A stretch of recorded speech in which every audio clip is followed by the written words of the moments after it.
آیت نمبر 52 فلما احس عیسیٰ منہم الکفر، اور جب عیسیٰ علیہ السلام نے ان کی طرف سے کفر کو محسوس کیا، قال من انصاری الی اللہ، تو انہوں نے فرمایا کہ کون ہے میرا مددگار اللہ تعالیٰ کی راہ میں؟ قال الحواریون نحن انصار اللہ، تو حواریوں نے کہا کہ ہم ہیں اللہ تعالیٰ کے مددگار، آمنا باللہ، ہم ایمان لائے ہیں اللہ تعالیٰ پر، واشہد بأننا مسلمون، اور آپ بھی گواہ رہیے گا کہ ہم اللہ تعالیٰ کے فرمانبردار ہیں۔ آیت مبارکہ میں یہ کہا گیا ہے کہ جب عیسیٰ علیہ السلام نے کفر کو محسوس کیا، تو یہاں پہ کفر کے لیے جو محسوس کا لفظ استعمال کیا گیا ہے، احسا کا لفظ جو ہے یہ حس سے ہے، اور حس ہماری اردو زبان کا لفظ بھی ہے، اور 6 حصیں جو اللہ پاک نے ہمیں دی ہیں، تو حس تو ایک فزیکل چیز ہوتی ہے، اور کفر کے ساتھ کسی فہم، شعور، ادراک کا لفظ استعمال نہیں کیا گیا، بلکہ حس کا لفظ استعمال کیا گیا ہے۔ تو ان دونوں کی آپس میں کیا مناسبت ہے؟ تو علماء کرام یہ فرماتے ہیں کہ دراصل میں کفر کے ساتھ احسا کو بیان کرنے سے وہ ایک شدت اور وہ احساس اور وہ سختی جو ہے وہ بیان کی جا رہی ہے کہ جو کہ عیسیٰ علیہ السلام ان کافرین سے محسوس کر رہے تھے، یعنی کہ جو تکلیفیں اور جو اذیتیں وہ عیسیٰ علیہ السلام کو دے رہے تھے اور جن کو وہ بڑی شدت کے ساتھ محسوس کر رہے تھے، تو اس کو اس لفظ احسا کے ساتھ جو ہے وہ بیان کیا گیا ہے۔ پھر آیت مبارکہ میں آتا ہے کہ عیسیٰ علیہ السلام فرماتے ہیں کہ کون میرا انصاری بنے گا، اور انصاری کا لفظ جو ہے یہ نصرت سے ہے، اور ہم قرآن پاک میں دیکھتے ہیں کہ جہاں کہیں پہ بھی اس لفظ کا استعمال ہوا ہے، جیسے کہ اذا جاء نصر اللہ والفتح، متی نصر اللہ، یہ عموماً وہاں پہ استعمال ہوا ہے جہاں انبیاء علیہ السلام کو شدید مشکلات کا سامنا کرنا پڑا اور فزیکل مشکلات کا سامنا کرنا پڑا۔ جب سامنے دشمن کے ساتھ لڑائی کا وقت آ گیا، جنگ کا وقت آ گیا، تو اس وقت میں جو ہے اس لفظ کو استعمال کیا گیا ہے۔ جیسے کہ نوح علیہ السلام نے بھی فرمایا تھا ربی انی مغلوب فانتصر، کہ جب ان کی ساری قوم ان کے مخالف ہو گئی تھی اور وہ اپنے اندر کے جذبات سے مغلوب ہو گئے تھے، تو انہوں نے کہا تھا کہ اللہ اب مجھے آپ کی جو ہے وہ نصرت چاہیے۔ پھر لفظ نصرت کے اندر یہ معنی بھی پایا جاتا ہے کہ یہ کسی چھوٹی مدد کو یا معمولی سے تعاون کو نہیں کہا جاتا، بلکہ یہ کسی بہت بڑی مدد کو کہا جاتا ہے، کیونکہ ظاہری بات ہے کہ یہ لفظ اگر انبیاء علیہ السلام کی زندگی میں وہاں استعمال کیا گیا ہے جہاں وہ اپنی زندگی کی شدید ترین مشکلات میں ہوتے ہیں، تو اس کا مطلب ہے کہ پھر وہاں پہ جو نصرت چاہیے ہوتی ہے وہ بھی بہت بڑے لیول کی چاہیے ہوتی ہے۔ پھر اسی لفظ نصرت سے جو ہے وہ لفظ نصارہ بھی بنا ہے اور نصرانی بھی بنا ہے، اور بعض علماء کرام یہ فرماتے ہیں کہ یہ لفظ عیسائیوں کے لیے قرآن نے سب سے پہلے متعارف کروایا تھا، جبکہ کچھ علماء کرام کا یہ قول بھی ہے کہ یہ لفظ جو ہے یہ غیر عربی زبان کا لفظ ہے۔ اس سے پہلے یہ لوگ اپنے آپ کو مسیحیین کہا کرتے تھے، یا کرسچیانوں کا لفظ بھی جو ہے وہ کتابوں میں ملتا ہے۔ 1126 میں انہوں نے اپنے آپ کو جو ہے وہ کرسچن کہنا شروع کر دیا تھا، لیکن قرآن جو ہے وہ ان کو نصرانی یا نصارہ کہتا ہے، اور جبکہ بعض علماء کرام یہ فرماتے ہیں کہ خاص طور پہ نصرانی یا نصارہ جو ہے وہ ان عیسائی لوگوں کو کہا جاتا ہے جن کا تعلق جو ہے وہ شام کے ساتھ ہے۔ پھر آیت مبارکہ میں یہ آتا ہے کہ حواریوں نے کہا تھا کہ ہم انصار اللہ ہیں۔ یہ حواری کا لفظ جو ہے وہ ایسے لوگوں کے لیے بولا جاتا ہے جو کسی کے ساتھ بہت خالص ہوں اور کسی کے بہت قریب ہوں۔ حدیث پاک کا مفہوم ہے کہ آپ علیہ السلام نے فرمایا کہ ہر نبی کا ایک حواری ہوتا ہے، اور میرے حواری ابن زبیر رضی اللہ تعالیٰ عنہ ہیں۔ اور عربی زبان میں حواریات کہا جاتا ہے ایسی عورتوں کو جو کہ بہت خاص اور خوبصورت عورتیں ہوتی ہیں، تو ان کو حواریات کہا جاتا ہے۔ پھر یہاں پہ علماء کرام یہ فرماتے ہیں کہ جو نبی علیہ السلام کے حواری ہوتے ہیں جنہوں نے اپنے آپ کو نبی کے لیے خالص کر لیا ہو، تو گویا کہ وہ لوگ اپنے آپ کو ہر ضرورت، ہر مقصد سے کاٹ کے صرف اپنے آپ کو نبی کے لیے خالص کر لیتے ہیں، اس لیے ان کو حواری کہا جاتا ہے۔ پھر حواری لفظ سے جو ہے وہ حور کا لفظ بھی بنتا ہے، جس کا معنی ہوتا ہے شدید سفیدی کا ہونا، اور جنت کی حور کو بھی حور اس لیے کہا جاتا ہے کہ اس کا رنگ بہت سفید ہوگا۔ ہماری آنکھ کی جو پتلی ہوتی ہے جو بہت سفید ہوتی ہے، جس میں کسی قسم کی کوئی سرخی نہیں ہوتی ہے، اس کو بھی حور کہا جاتا ہے اس کی سفیدی کی وجہ سے، اور اسی طرح اسی سے حورا لفظ بنتا ہے جو کہ بہت سفید کپڑے کو بھی کہا جاتا ہے۔ تو حواریون جو کہا جاتا ہے کہ عیسیٰ علیہ السلام کے ساتھی تھے، ایک مناسبت یہ بھی بیان کی جاتی ہے کہ ان کے دل بہت صاف اور بہت خالص تھے، یعنی کہ ایسے دل جن کے اندر کسی قسم کا کوئی داغ نہ ہو، وہ بہت صاف، شفاف اور خالص ہوں، تو گویا کہ وہ حواری ہوتے ہیں، جیسے کہ عیسیٰ علیہ السلام کے حواریین تھے۔ پھر یہاں پہ بہت اہم نقطہ یہ بیان کیا جاتا ہے کہ نصرت کے اندر تو یہ معنی پایا جاتا ہے کہ ایسی مدد جو کسی بہت بڑی جماعت کی طرف سے، فوج کی طرف سے، کسی پاور کی طرف سے، آرمی کی طرف سے ہو،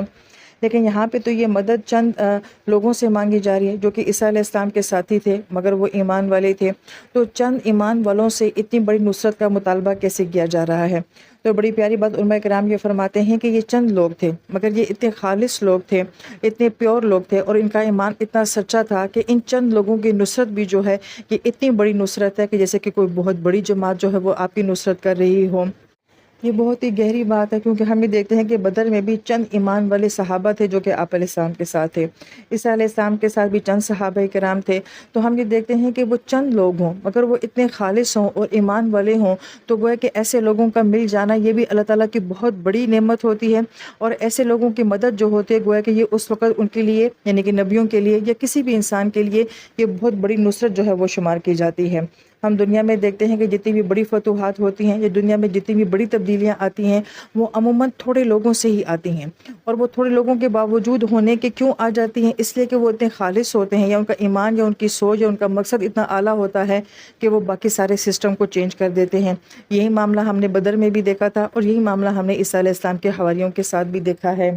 اور یہاں سے علماء کرام یہ نقطہ بھی بیان کرتے ہیں کہ یہ چند ایمان والے لوگ تھے مگر ان کی مدد کو بہت بڑی نصرت کہا جا رہا ہے، تو اچھی جماعت کا مل جانا بہت بڑی نعمت ہے۔ لہٰذا ہم آج کی دنیا میں بھی یہ بات دیکھتے ہیں کہ کامیاب لیڈر اسی کو شمار کیا جاتا ہے جس کے ساتھ ایک خوبصورت جماعت ہوتی ہے۔ تو ہم نبی علیہ السلام کے ذات عالی کو بھی دیکھتے ہیں کہ آپ علیہ السلام کے ساتھ ایک خالص لوگوں کی جماعت تھی، اور یہ ایک کامیاب لیڈر کی جو ہے وہ علامت ہوتی ہے۔ یہاں پر ایک اور اہم نقطہ جو بیان کیا جاتا ہے کہ دین کا کام جو ہوتا ہے وہ ایک جماعت کے ساتھ ہوتا ہے، ایک ٹیم کے ساتھ ہوتا ہے، انفرادی طور پہ یہ دین کا کام نہیں کیا جا سکتا۔ نبیوں سے بڑی مضبوط ذات کس کی ہو سکتی ہے؟ مگر ان لوگوں کو بھی ایک ٹیم کی ضرورت ہوتی ہے۔ تو ہم یہ دیکھتے ہیں کہ ہر نبی کے ساتھ کوئی نہ کوئی حواری ہوتے تھے، نبی علیہ السلام کے ساتھ صحابہ ہوتے تھے، تو گویا کہ یہ ایک ٹیم ورک ہوتا ہے، اور اس میں ہر بندے کی اپنی اپنی ذمہ داری ہوتی ہے، وہ سب ایک دوسرے کے ساتھ تعاون کر رہے ہوتے ہیں، مگر ہر بندہ اپنی نوعیت کا جو ہے وہ کام کر رہا ہوتا ہے۔ تو لہٰذا دین کا کام جو ہوتا ہے وہ ایک ٹیم ورک ہوتا ہے۔ اور پھر اس سے بھی زیادہ خوبصورت بات جو بیان کی جاتی ہے، اور میں کرام یہ فرماتے ہیں کہ انسان پہلے ٹیم بناتا ہے یا پہلے کام کرنا شروع کرتا ہے۔ تو ہم انبیاء علیہ السلام کی زندگی کو دیکھتے ہیں کہ ان لوگوں نے انفرادی جو ہے وہ کام کرنا شروع کر دیا تھا، اور پھر اللہ تعالیٰ نے خود سے ان کے ساتھ جو ہے وہ جماعت بنانا شروع کر دی، پھر صحابہ بنے یا حواری بنے۔ تو گویا کہ انسان پہلے خود سے کام کرنا شروع کرتا ہے، اور اس کے بعد ٹیم جو ہے وہ خود بخود اس کے ساتھ بننے شروع ہو جاتی ہے۔ میرے اور آپ جیسے بہت سارے لوگوں کے لیے یہ بہت اہم بات ہے کہ جو کہ دین کا کام کرنا چاہتے ہیں یا کوئی بھی کام کرنا چاہتے ہیں، پہلے آپ کو اپنی اسٹرگل کو لے کے چلنا ہوتا ہے، پھر اس کے بعد اللہ تعالیٰ بہت سارے لوگوں کو آپ کا معاون بنا دیتے ہیں۔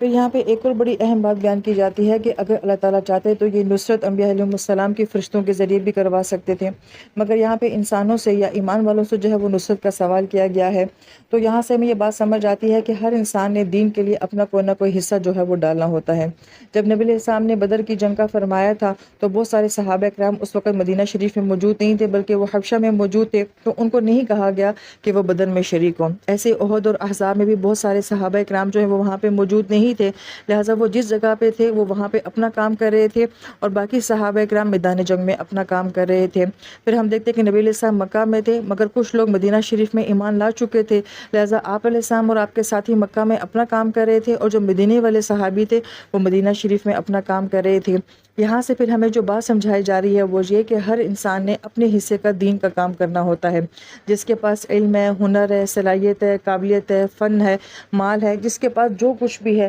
وہ اپنی طرف سے جو ہے وہ دین کی نصرت کرے گا۔ یہاں ہم میں سے ہر ایک کو اپنے آپ سے بھی یہ سوال کرنا چاہیے کہ اللہ تعالیٰ نے مجھے ایسا کیا دیا ہے جس سے میں اللہ تعالیٰ کے دین کی نصرت کر سکوں۔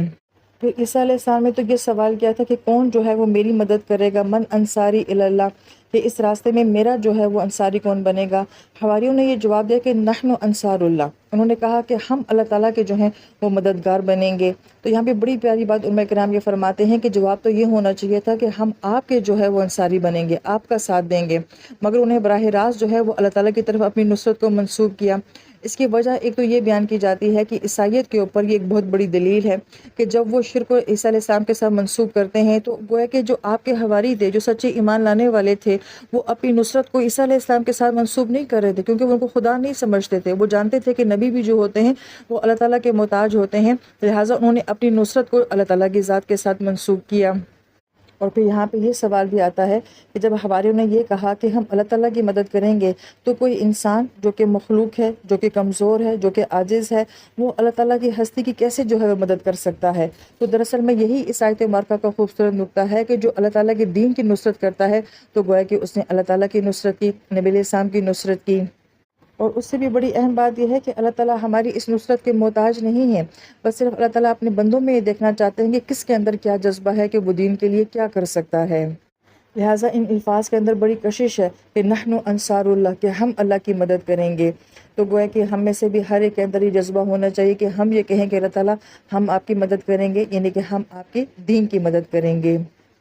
پھر اس آیت مبارکہ میں اگر ترتیب کو دیکھا جائے تو پہلے نصرت کا ذکر کیا گیا ہے، پھر ایمان کا ذکر کیا گیا ہے، اور پھر اس کے بعد جو ہے وہ اسلام کا ذکر کیا گیا ہے۔ تو یہاں پر بڑی پیاری بات علماء کرام یہ بیان فرماتے ہیں کہ جس انسان کے اندر ایمان ہوگا وہی دراصل میں اللہ تعالیٰ کے دین کی نصرت کرنے کا جذبہ رکھتا ہوگا۔ لہٰذا ایسا انسان جس کے اندر ایمان ہوتا ہے وہ ساری زندگی یہی سوچتا رہتا ہے کہ میں ایسا کیا کر سکتا ہوں کہ جس سے میں اللہ تعالیٰ کی ذات کو کچھ دینے والا بن جاؤں، اس کے دین کے لیے کچھ کرنے والا بن جاؤں۔ میری زندگی کا آؤٹ پٹ کیا ہے کہ میں نے اللہ کے دین کو کیا دیا اور میں نے نبی علیہ السلام کے لیے کیا کیا۔ اور ایسی سوچ جس کے اندر ہوگی اس کا مطلب ہے کہ اس کے اندر بہت خوبصورت ایمان موجود ہے۔ لیکن یہاں پہ اس کے برعکس معاملہ بھی بیان کیا جاتا ہے کہ اگر کسی انسان کو زندگی میں اس بات کا خیال ہی نہ آیا کہ میں نے اللہ تعالیٰ کی ذات کے لیے کچھ کرنا ہے، اپنے دین کی نصرت کے لیے کچھ کرنا ہے، اپنے نبی علیہ السلام کے لیے کچھ کرنا ہے، تو اس کا مطلب ہے کہ اس کے ایمان کے اوپر پھر سوال آ جائے گا۔ پھر آیت مبارکہ کے آخر میں یہ آتا ہے کہ آپ گواہ رہنا کہ ہم مسلمون میں سے ہیں۔ تو پہلے ایمان کی بات کی گئی اور پھر اس کے بعد اسلام کی بات کی گئی، حالانکہ اسلام پہلے آتا ہے اور ایمان بعد میں آتا ہے۔ تو دو بڑی پیاری وجوہات علماء کرام بیان فرماتے ہیں۔ پہلی بات تو یہ کہ یہاں پہ گواہی کی بات کی جا رہی ہے، اور گواہی جو ہے وہ اسلام کی دی جا سکتی ہے، ایمان کی نہیں، کیونکہ ایمان کا معاملہ تو آپ کے اندر کی ذات کے ساتھ ہوتا ہے، دل کی کیفیت کے ساتھ ہو سکتا ہے، تو وہ گویا کہ کوئی کسی کے لیے گواہی نہیں دے سکتا، اس لیے اسلام کی گواہی کی بات کی گئی۔ اور پھر دوسرا نقطہ یہ بیان کیا جاتا ہے کہ یہاں پہ پہلے نصرت کی بات کی جا رہی ہے، پھر ایمان کی بات کی جا رہی ہے، اور پھر اس کے بعد جو ہے وہ اسلام کی بات کی جا رہی ہے۔ حالانکہ ترتیب تو یہی ہوتی ہے کہ انسان اسلام لاتا ہے، پھر اس کا ایمان اتنا گہرا ہوتا ہے، اور پھر اس کے بعد وہ اس معیار کے اوپر ہوتا ہے کہ وہ کسی کی نصرت کر سکے گا۔ تو علماء کرام یہ فرماتے ہیں یہاں پہ اکثر ترتیب کو جو بیان کیا گیا ہے اس میں عاجزی نظر آتے ہیں ان لوگوں کی کہ اپنی زندگی میں اتنے بلند مقام پہ ہونے پر کہ وہ نبیوں کی نصرت بھی کر رہے ہیں اور ان کا ایمان اتنا خوبصورت ہے، مگر اس کے باوجود وہ کیا کہہ رہے ہیں کہ اللہ تعالیٰ ہمیں ایک عام مسلمان کی حیثیت سے قبول کر لیں۔ آیت نمبر 53، ربنا آمنا بما انزلتا، اے ہمارے رب ہم ایمان لے آئی اس پر جو آپ نے نازل فرمایا، واتبعنا رسولا، اور ہم اتباع کر رہے ہیں آپ کے رسول کی، فاکتبنا مع الشاہدین، تو بس آپ ہمارا نام گواہوں میں لکھ لیں۔ اس آیت مبارکہ میں بما انزلتا کا جو لفظ آ رہا ہے کہ جو کچھ بھی آپ نے نازل کیا ہم اس کے اوپر ایمان لے کر آئے ہیں، تو عیسیٰ علیہ السلام کو تورات کا علم بھی دیا گیا تھا اور انجیل کا علم بھی دیا گیا تھا۔ تو اب اگر یہودی یہ کہتے ہیں کہ ہم انجیل کو نہیں مانتے یا عیسیٰ علیہ السلام کو نہیں مانتے، تو اس کا مطلب ہے کہ وہ تورات کو بھی نہیں مانتے، اور اگر نصارہ یہ بات کہتے ہیں کہ ہم تورات کو نہیں مانتے، تو اس کا بھی یہی مطلب ہے کہ وہ عیسیٰ علیہ السلام کو نہیں مانتے۔ لہٰذا عیسیٰ علیہ السلام کے جو اصل حواری تھے وہ تورات اور انجیل دونوں کو ماننے والے تھے۔ پھر آیت مبارکہ میں رسول کی اتباع کی بات کی جا رہی ہے، یہاں پہ اطاعت کی بات نہیں کی جا رہی، اور اتباع کے اندر ہم نے جانا تھا کہ کسی کام کا بہت مشقت، مجاہدے اور چاہت کے ساتھ کرنا، اور علماء کرام یہ فرماتے ہیں کہ ظاہری بات جس طرح کے حواری عیسیٰ علیہ السلام کا ساتھ دے رہے تھے اور جن مشکلات کو فیس کر رہے تھے، تو وہاں پہ اطاعت نہیں بلکہ وہاں پہ اتباع ہی مناسب تھی، کیونکہ ظاہری بات ہے ان کا عیسیٰ علیہ السلام کے ساتھ ایسا تعلق ہونا جس کے اندر محبت ہو، تو محبت ہی اتنی مشکلات اور اتنی آزمائشوں کو سہ سکتی ہے۔ پھر آیت مبارکہ کے آخر میں آتا ہے کہ فاکتبنا مع الشاہدین، آپ ہمیں گواہوں میں سے لکھ لیجئے۔ تو ہم دیکھتے ہیں کہ سورہ عمران میں مسلسل جو ہے وہ گواہی کا ذکر آتا ہے، اور پیچھے جو عظیم الشان آیت مبارکہ گزری تھی اس میں کہا تھا کہ اللہ گواہی دیتے ہیں، فرشتے گواہی دیتے ہیں اور اولو العلم گواہی دیتے ہیں۔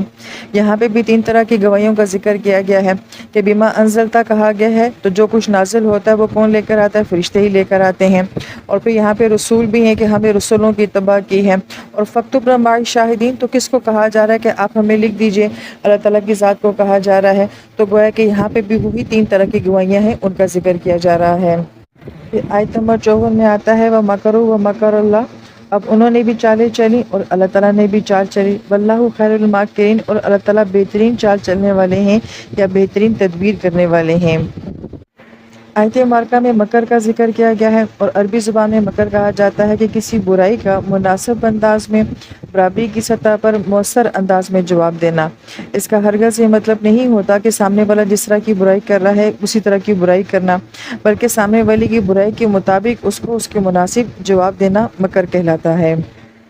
لہٰذا عیسیٰ علیہ السلام کے خلاف تو ان کا مکر یہ تھا کہ وہ رومی حکومت کے سامنے یہ ثابت کرنا چاہتے تھے کہ عیسیٰ علیہ السلام ان کی حکومت کے باغی ہیں اور ان کو پھانسی دلوانا چاہتے تھے۔ اس کے لیے وہ مختلف قسم کی سازشیں کر رہے تھے اور کسی حد تک وہ اپنی سازش میں کامیاب بھی ہو گئے تھے، لیکن اللہ تعالیٰ کی طرف سے کیا معاملہ ہوتا ہے اس کی وضاحت قرآن تو نہیں کرتا، یا حدیث مبارکہ میں تو اس کی وضاحت نہیں کی جاتی ہے، مگر بعض علماء کرام نے فرمایا کہ ان کی اپنی بارے میں جس بات کا تذکرہ ہے وہاں بیان کیا جاتا ہے کہ عیسیٰ علیہ السلام کے حواریین میں سے بھی ایک غدار تھا، اور کسی طریقے سے یہودی نے اس کو اس بات کے اوپر آمادہ کر دیا تھا کہ وہ مخبری کرے گا، لہٰذا اس نے رومی حکومت سے یہ کہا کہ میں باغ میں داخل ہوں گا جہاں پہ عیسیٰ علیہ السلام اور ان کے ساتھی موجود ہیں، اور جس شخص کے بارے میں کہوں گا یہ ہمارے استاد ہیں، یہ ہمارے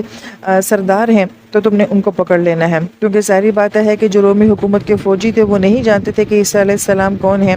لیکن اللہ کا کیا کرنا ہوتا ہے، تدبیر یہ ہوتی ہے کہ جیسے ہی وہ عیسیٰ علیہ السلام کے اس کمرے میں داخل ہوتے ہیں تو اس وقت تک عیسیٰ علیہ السلام کو فرشتے آسمانوں پہ لے جا چکے ہوتے ہیں اور اس کی اپنی شکل جو ہے وہ عیسیٰ علیہ السلام کے جیسے ہو جاتی ہے، لہذا جب باقی حواری اس کو دیکھتے ہیں تو اس کو سردار کہتے ہیں، تو رومی حکومت کے جو کارندے ہوتے ہیں وہ اس شخص کو پکڑتے ہیں اور اس کو سولی کے اوپر چڑھا دیتے ہیں۔ واللہ عالم، حقیقت تو اللہ تعالیٰ کی ذات ہی بہتر جانتی ہے، لیکن ہمارا یہ عقیدہ ہے کہ عیسیٰ علیہ السلام کو آسمانوں پہ اٹھا لیا گیا تھا۔ لیکن یہاں پہ علماء کرام جو بڑی اہم بات فرماتے ہیں یہ کہ وَمَكَرُوا کے اندر یہ بات بیان کی جا رہی ہے کہ یہ تدبیریں، یہ سازشیں، یہ مخالفتیں، یہ سب کچھ جو ہے یہ آج نہیں ہو رہا بلکہ ہمیشہ سے ہوتا رہا ہے، اور کون سے ایسے نبی گزرے ہیں کہ جن کے خلاف یہ سب کچھ نہیں ہوتا رہا، تو کیا ان کے مکر اور ان کی سازشوں سے نبیوں کو کوئی نقصان پہنچا؟ لہٰذا یہاں پہ بڑی اہم بات جو بیان کی جاتی ہے کہ ہمارے معاشرے میں دو طرح کی انتہائیں پائی جاتی ہیں۔ ایک طبقہ وہ ہے کہ جسے کوئی پرواہ ہی نہیں ہے کہ دین کے خلاف کیا سازشیں ہو رہی ہیں اور مخالف دشمن ہیں وہ کیا کچھ ہمارے خلاف مکر کر رہے ہیں۔ دوسری طرف ایک ایسا طبقہ ہے کہ جو بہت زیادہ فکر مند نظر آتا ہے کہ دشمن اس طرح کی سازشیں کر رہا ہے، دجالیت میں یہ سب کچھ ہو رہا ہے، فری میسن یہ سب کچھ کر رہے ہیں، اس طرح کی پریشان کن باتیں بھی جو ہے ہمارے معاشرے میں بہت زیادہ پائی جاتی ہیں۔ قرآن اس کا جواب یہ دیتا ہے کہ اللہ تعالیٰ فرما رہے ہیں کہ وہ لوگ اس طرح کی تدبیریں پہلے بھی کرتے رہے ہیں، اب بھی کر رہے ہیں اور قیامت تک کرتے رہیں گے۔ اصل معاملہ یہ ہے کہ اللہ تعالیٰ ایمان والوں کو دیکھتے ہیں کہ وہ عمل کیا کر رہے ہیں۔ اگر ایمان والا اپنا کام کر رہا ہے، اپنا عمل کر رہا ہے، تو اللہ تعالیٰ فرماتے ہیں کہ ان کے مکر کا جواب ہم خود دے دیں گے۔ تو یہ بڑی اہم بات ہے کہ ہم سے یہ نہیں پوچھا جائے گا کہ وہ لوگ کیا چالیں چل رہے تھے، کیا سکیمنگ کر رہے تھے، بلکہ ہم سے یہ پوچھا جائے گا کہ تم کیا کر رہے تھے۔ اور اس سے بھی خوبصورت بات اس آیت مبارکہ کے اندر یہ ہے کہ ظاہری بات ہے کہ بہت ساری سازشوں کا مقابلہ میرے اور آپ جیسے لوگ نہیں کر سکتے ہیں، تو اللہ تعالیٰ یہ فرماتے ہیں کہ تم اپنے عمل کرتے رہو، ان کی سازشوں سے ہم خود نپٹ لیں گے۔